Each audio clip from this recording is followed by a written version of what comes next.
بسم اللہ الرحمن الرحیم۔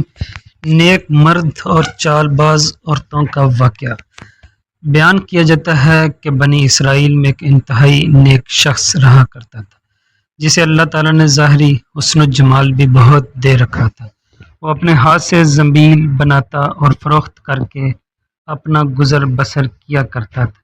ایک دن وہ بادشاہ کے دروازے پر سے گزر رہا تھا کہ بادشاہ کی بیوی کی خادمہ نے اسے دیکھ لیا۔ جا کر ملکہ سے کہنے لگی کہ یہاں ایک آدمی ہے کہ ایسا حسین شخص کبھی نہیں دیکھا، زنبیل فروخت کرتا پھر رہا ہے۔ ملکہ نے حکم دیا میرے پاس لاؤ۔ اسے لایا گیا تو اسے دیکھتے ہی ملکہ اس پر لٹو ہوگی، کہنے لگی زنبیلیں پھینک دیں، اور یہ چادر سنبھال۔ باندی سے کہا تیل اور خوشبو وغیرہ لا، ہم اس سے اپنی حاجت پوری کریں گے۔ اور عابد سے کہنے لگی کہ اب تجھے زنبیلیں بیچنے کی ضرورت نہیں رہے گی۔ عابد بار بار انکار کرتا رہا، کہنے لگی کہ اگر تو یہ کام نہیں کرنا چاہتا تو اس کے بغیر یہاں سے باہر بھی نہیں جا سکتا، اور دروازہ بند کرنے کا حکم دے دیا۔ عابد نے یہ حال دیکھا تو کہنے لگا کیا تمہارے محل کے اوپر کوئی ضرورت کی جگہ ہے؟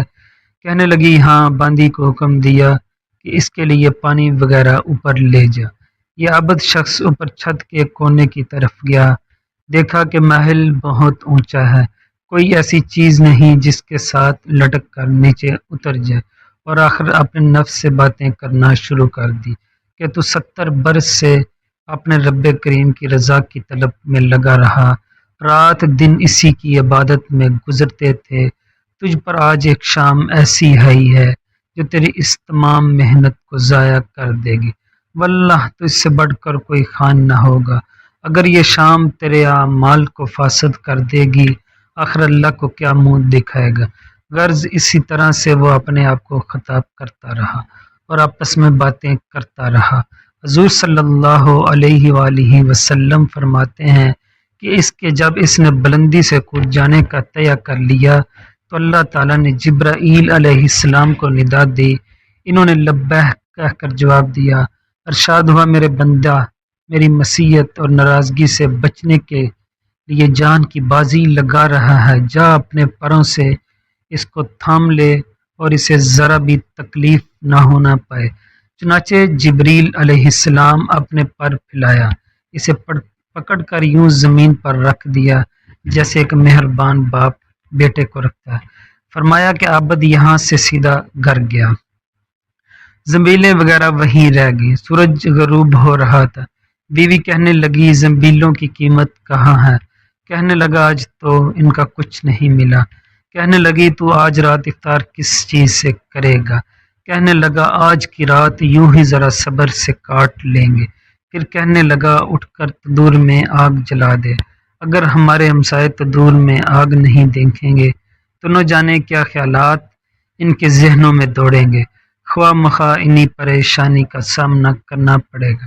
بیوی نے اٹھ کر تندور میں آگ جلا دی اور خود واپس آ کر بیٹھ گئی۔ ایک پڑوسن آگ لینے کو آئی، پوچھا آگ ہے؟ جواب ملا آگے بڑھ کر تندور سے لے لو۔ یہ عورت آگ لے کر واپس ہونے لگی تو گھر والی سے کہنے لگی کہ تو یہاں بیٹھی باتیں کر رہی ہے، ادھر تیری روٹیاں پک چکی ہیں۔ سبحان اللہ، بلکہ جلنے کو ہیں۔ عورت نے اٹھ کر دیکھا تندور بہترین روٹیوں سے بھرا ہوا تھا۔ عورت نے انہیں برتن میں رکھا اور خاوند کے پاس لے آئی اور کہنے لگی کہ تیرے ساتھ اللہ تعالیٰ کا یہ معاملہ تیرے بلند درجات کی وجہ سے ہی ہو سکتا ہے، لہذا تو اللہ تعالیٰ سے دعا مانگ کہ ہماری باقی عمر خوشحالی اور فراخی میں گزرے۔ عابد کہنے لگا اسی حال پر صبر اچھا ہے، مگر عورت کا اصرار بڑھتا گیا، حتیٰ کہ عابد نے دعا کرنے کا وعدہ کر لیا۔ آدھی رات کو اٹھ کر نماز پڑھی اور اللہ تعالیٰ سے دعا مانگنے لگا کہ اللہ میری بیوی کا اصرار اور تقاضا یہ ہے کہ اس کو باقی عمر میں خوشحالی اور فراخی عطا فرما۔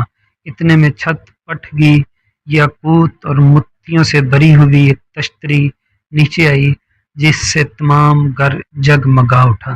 عابد نے بیوی کا پاؤں دبایا جو قریب ہی میں سوئی ہوئی تھی، اور کہا کہ اٹھ کر بیٹھ، جو کچھ مانگتی تھی وہ سنبھال لے۔ عورت بیدار ہو کر کہنے لگی، جلدی نہ کرو، اس مقصد کے لیے تو نے مجھے نہ ہی جگایا ہوتا۔ میں تو خواب دیکھ رہی تھی کہ سونے کی بہت سی کرسیاں بچھی ہوئی ہیں، جو بہت سے ہیرے جواہرات سے لدی ہوئی ہیں، مگر ان میں سوراخ ہیں۔ میں نے پوچھا، یہ کرسیاں کس کی ہیں؟ جواب ملا، یہ تیرے خاوند کے بیٹھنے کے لیے ہے۔ میں نے پوچھا، یہ سوراخ کیا ہیں؟ جواب ملا، یہ وہی نقص اور کمی ہے جو دنیا کی جلد بازی کی وجہ سے واقع ہوئی ہے۔ تو میں نے کہا کہ میں کسی ایسی چیز کی خواہش نہیں رکھتی جس سے تیری نشست گاہ میں نقص پیدا ہو، لہذا اپنے رب سے اسے واپس کرنے کی دعا کر لو۔ عابد نے دعا کی اور تشتری واپس چلے گی۔ واقعے کا سبق: بے شک جو اللہ کے خوف سے اپنے آپ کو نفسانی خواہشات سے بچاتا ہے تو اللہ تعالیٰ یقیناً اس کی مدد فرماتا ہے۔ اللہ پاک سے دعا ہے کہ اللہ پاک ہمیں اس واقعے سے سبق حاصل کر کے اس پر عمل کرنے کی توفیق عطا فرمائے۔ آمین ثم آمین۔